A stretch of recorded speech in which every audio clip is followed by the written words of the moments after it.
दोस्तों, एक लड़की की मंडप से बारात सिर्फ इसलिए लौट जाती है क्योंकि दूल्हा नाराज़ होकर चला जाता है, क्योंकि लड़की के माँ बाप उसे फोर व्हीलर देने का वादा किया था और वह उसको पूरा नहीं कर पाया। दोस्तों, शादी की तैयारी पूरी हो चुकी है, फेरे होने वाले हैं। लड़की को जब पता चलता है कि दूल्हे के घर वाले उसके ससुर सब लो पड़े हुए हैं कि जब तक गाड़ी नहीं आएगी तब तक हम शादी नहीं करेंगे। यह बात लड़की जब सुनती है तो वह बहुत गुस्सा हो जाती है और आकर साफ मना कर देती है कि मुझे इस लड़के से शादी नहीं करनी है, आप बारात लेकर जा सकते हैं। लड़की का यह फैसला सुनकर लड़के वाले भी सिर पकड़कर रोने लगे। दोस्तों, आगे बढ़ने से पहले आप सबसे एक ही रिक्वेस्ट है, वीडियो को लाइक करके चैनल को सब्सक्राइब कर लीजिएगा। यह कहानी है आगरा के पास एक छोटे गांव में रहने वाली पिंकी की। उसके पिताजी एक प्राइवेट कंपनी में नौकरी कर रहे होते हैं। दिल्ली में बेटी पढ़कर ग्रेजुएशन कर चुकी थी और वह तैयारी भी कर चुकी थी, लेकिन उसका अभी कुछ सिलेक्शन नहीं हो पाया था। 3 भाई बहनों में सबसे बड़ी पिंकी थी। उसके पिताजी को लगा कि अब शादी कर लेना चाहिए। फिर आगरा में एक ही कंपनी में काम कर रहे होते हैं। प्राइवेट कंपनी में होने की वजह से उनका सैलरी लगभग 20-25 हज़ार मिलते थे।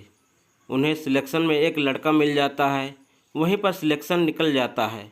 वह लड़का आगरा में ही सरकारी अध्यापक गवर्नमेंट टीचर बन जाता है। दोनों तो एक ही कास्ट के होते हैं।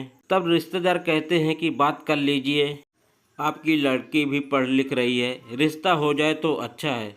तब वह आदमी कहता है कि लड़का सरकारी टीचर है, कहाँ हम इतना दहेज दे पाएंगे। लड़के के रिश्तेदार होते हैं, एक बार लड़की लड़के को दिखाते हैं। लड़की लड़के को एक दूसरे को देखते हैं, दोनों एक दूसरे को पसंद कर लेते हैं। लड़का बोलता है कि लड़की मुझे पसंद है। लड़का बोलता है कोई बात नहीं है, जितना आपसे हो सकेगा दे देना। लेकिन लड़के के माता पिता कहते हैं कि गांव में सब लोग जानते हैं कि लड़का सरकारी मास्टर बन चुका है। उसकी डिमांड थी फोर व्हीलर, 5 लाख रुपए नकद और जो टीवी फ्रिज जो और सारी चीज़ें होती हैं। लड़की के पिता बोले ठीक है, क्योंकि लड़की के मामा एक गवर्नमेंट में जॉब करते थे और लड़की के मामा एक बिजनेसमैन थे। लड़की के मामा बोलते हैं कि हम अपनी भांजी की शादी अच्छे से धूमधाम से करेंगे, आप टेंशन मत करो। दोस्तों, इसके बाद शादी की पूरी तैयारी हो जाती है। बारात आ जाती है। बारात आने से कुछ दिन पहले लड़की के पिता का एक्सीडेंट हो जाता है। वह बुरी तरीके से घायल हो जाते हैं, पैरों में चोट आती है, हाथों में सर्जरी होती है और करीब 15 दिन शादी से पहले जो यह सब कुछ होता है और एडमिट होते हैं। उनकी सर्जरी में दोस्तों 4-5 लाख रुपए खर्च हो जाते हैं। इनकी जितनी भी रुपए जमा थे सब दवा में लग जाता है। फिर यह तय होता है कि शादी अभी कैंसिल कर दिया जाए, लेकिन शादी की डेट फिक्स हो चुकी थी।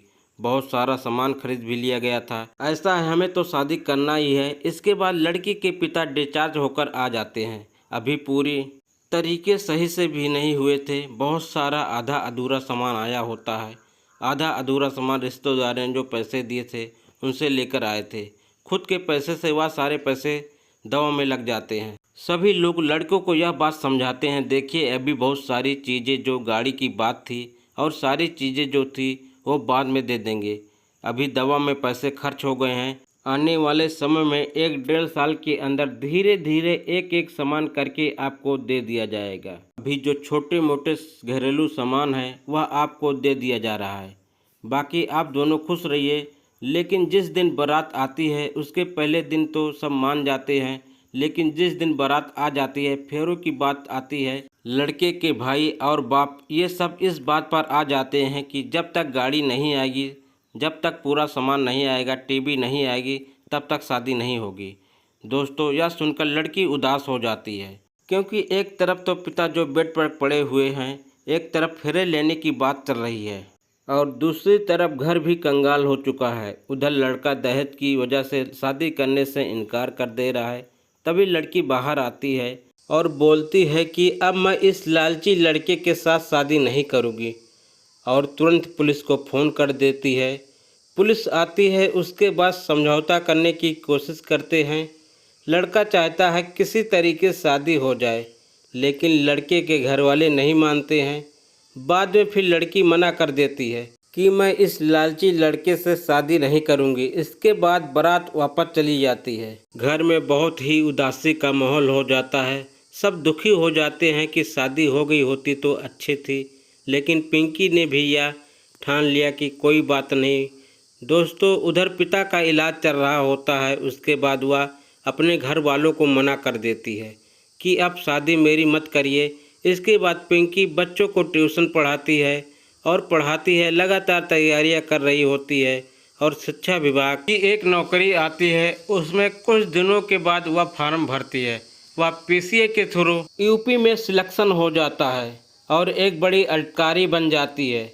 दोस्तों, अधिकारी बनने के बाद पिंकी का सिलेक्शन, जो पहली पोस्टिंग होती है, वह आगरा में होती है और उसको शिक्षा विभाग एजुकेशन डिपार्टमेंट में मिलता है। वह आगरा में बहुत सारे स्कूलों में चेकिंग करने जाती है। वह काम करना उसको अच्छा लगता है। एजुकेशन डिपार्टमेंट से जुड़ी ही थी कि एक दिन वह चेकिंग करने के लिए स्कूल में जाती है। वह स्कूल के इंचार्ज को बुलाती है। जो इंचार्ज थे वह आते हैं, देखकर वह चौंक जाते हैं। यह कोई और नहीं थे जिन भाई साहब ने शादी से इनकार किया था, या वही थे जिन्होंने पिंकी से मना कर दिया था।